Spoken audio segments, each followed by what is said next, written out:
Nadine Lustre trending update. Bakit nga ba naging usap-usapan ang pag-unfollow kina James Reid, Isa at Yasi Pressman?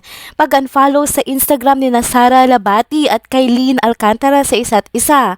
Usap-usapan din. Ano nga bang dahilan? Bea Alonso, Dawit.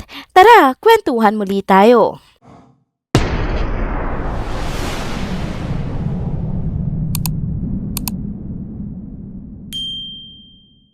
Hello mga ka-trenders! Welcome back muli sa ating channel. Kung bago pa lamang kayo dito, huwag na kalimutang mag-like, mag-subscribe at i-hit na din ang notification bell para lagi kayong updated sa mga balitang trending at napapanahon.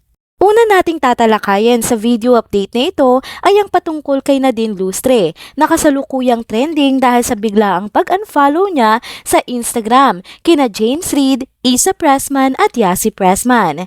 Maraming netizens ang nagulat at agad nag-usisa sa posibleng dahilan ng desisyong ito, lalo na't matagal nang lumipas ang issue sa pagitan nilang lahat. Hindi naman sikreto sa publiko na sina James at Nadine ay naging magkasintahan sa loob ng maraming taon. Sila ay isa sa mga pinakasikat na love team at real-life couple sa showbiz noon. Ngunit noong naghiwalay sila, marami ang nagtanong kung ano nga ba ang naging ugat ng kanilang breakup. Ipinahayag ng dalawa na ito ay isang mutual na decision, isang hakbang upang makapag-grow sila ng hiwalay bilang mga individual. Kahit na itinanggi nila na may third party involved sa kanilang hiwalayan, hindi pa rin maiwasan ng mga speculations. Lalo pang lumakas ang mga haka-haka nang kumalat ang ilang videos na nagpapakita kina James Reid at Isa Pressman na tila mayroong sweet moment sa isang party kung saan naroon din si Nadine.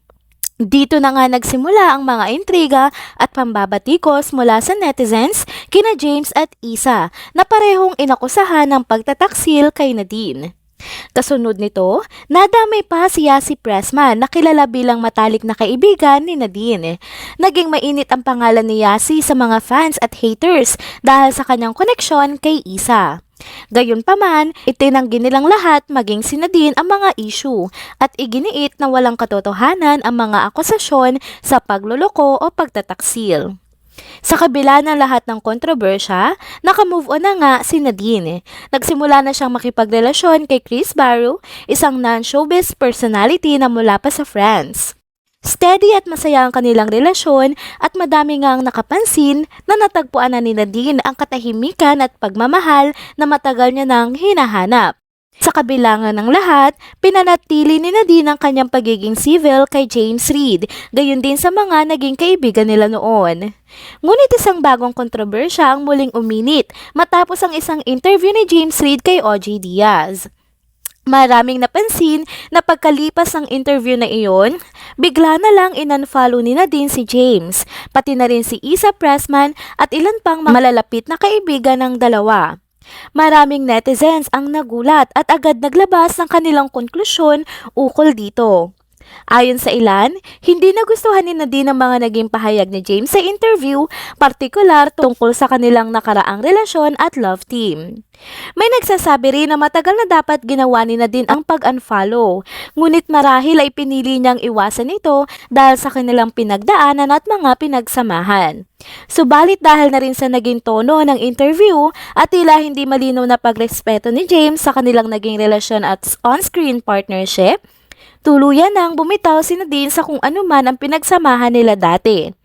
Pinagtuunan na niya ng pansin ang kanyang sariling kaligayahan at kinabukasan, kasabay ng pagputol ng anumang koneksyon kay James at sa mga taong may koneksyon sa kanilang nakaraang relasyon. Hindi lang fans si Nadine na nagdiwang sa aksyon na ito ng aktres. Meron ding mga ilang Jaden supporters ang nagsabing tama lamang ang hakbang na ito, lalo na't naramdaman nila ang pagtataksil sa kanilang idolo noong mga nakaraang taon. Para sa kanila, simbolo ito ng ganap na pag-move on ni Nadine mula sa masakit na yugto na iyon ng kanyang buhay. Ngayon, patuloy pa ring trending ang balitang pag-unfollow ni Nadine at marami ang nakakapansin na parang hindi ito tinanggap ng magandang kampo ni James at Isa dahil maging sila ay nag-unfollow rin kay Nadine.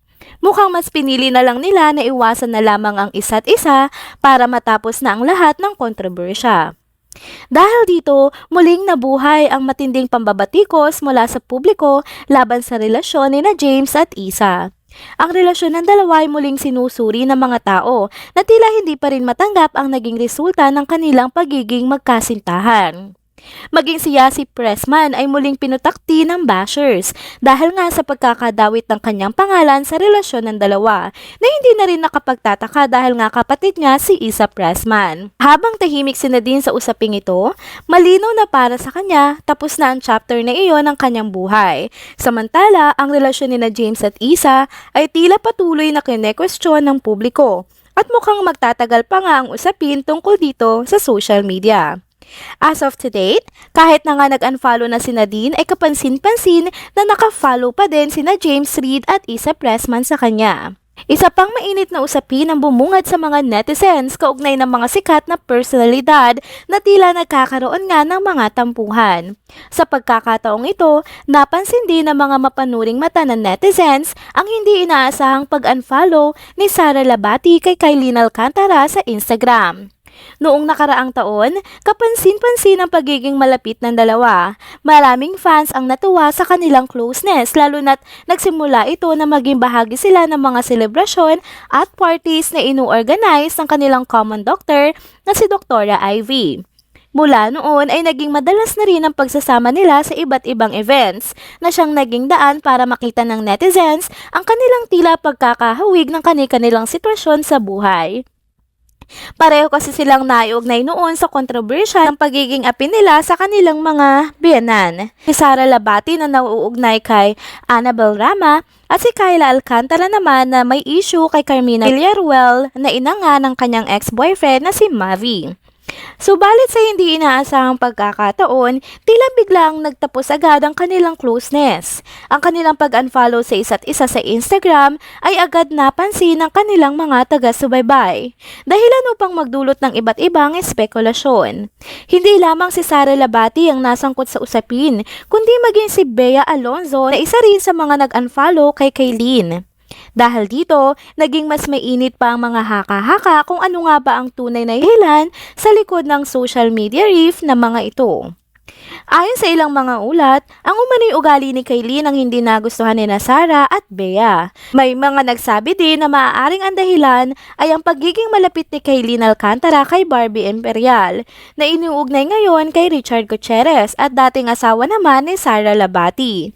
Ang pagiging malapit ni Kylene kay Barbie ay tila nagdulot ng tensyon sa pagitan nila ni Sara at Bea na naging sanhi umano ng kanilang desisyon na i-unfollow si Kylene.